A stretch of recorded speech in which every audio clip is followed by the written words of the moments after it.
माओ डंप्रु 38 लाख टंका जबत होउछि। मालकानगिरी सीमांत छत्तीसगढ़ धंतरी एवं गरियाबंध पुलिस को बड़ सफलता मिली।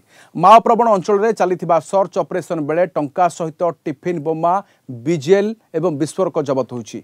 धनंतरी गरियाबंध नुआपड़ा डिविजन रो माओवादी लुचाई रखिथिबा 38 लाख टंका एक डंप्रु जबत करिछि पुलिस। एही 38 लाख टंकार 6 बंडल 2000 टंकिया नोट 52 बंडल 500 टंकिया नोट रही। नोट बंदी बेले नक्सल लुचाई रखिथिबा टंका को बदलाई पारि नथिबा जଣା पड़िछि।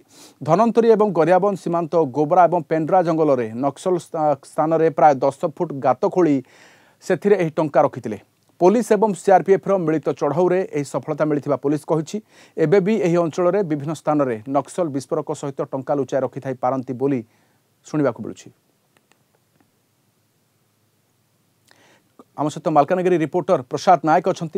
प्रसाद, नोट बंदी बेले ता परवर्ती समय एभली नोट को बदलाई पारि नाहांती नक्सल माने जो कारण एते टंका एबे भी एठारे डंपरू मिली एवं समयक्रमे यह बोध हुए माओवादी गोटे गड़ थिला सेठी माओवादी वर्तमान चलचंचल चित्र थिला किंतु परवर्ती समय बोध हुए एठारे पुलिस किसी तथ्य देउछि कि जे वास्तव में चलीथिला कोन एठी ये जो सामग्री जबत होउछि ता विषय पुलिस रो किसी सूचना निश्चित भाव में राधेश्याम देखो मालकानगिरी सीमांत छत्तीसगढ़ धमतरी अंचल हूँ माओवादी गढ़ जो दीर्घ वर्ष विगत दबदबा जारी रखी अनेक हिंसाकांड घटे से अंचल आतंक खेलुते जहाँकि पुलिस नजर आनी से अंचल ऑपरेशन जोरदार करता जहाद्वारा कि पछघुंचा देते माओवादी आउ से अंचल बर्तमान जो माओवादी लुचई रखी विपुल परिमाण टंका सहित माओ विस्फोरक सामग्री ता जबत कर माओवादी को एक बड़ शक्त धक्का हम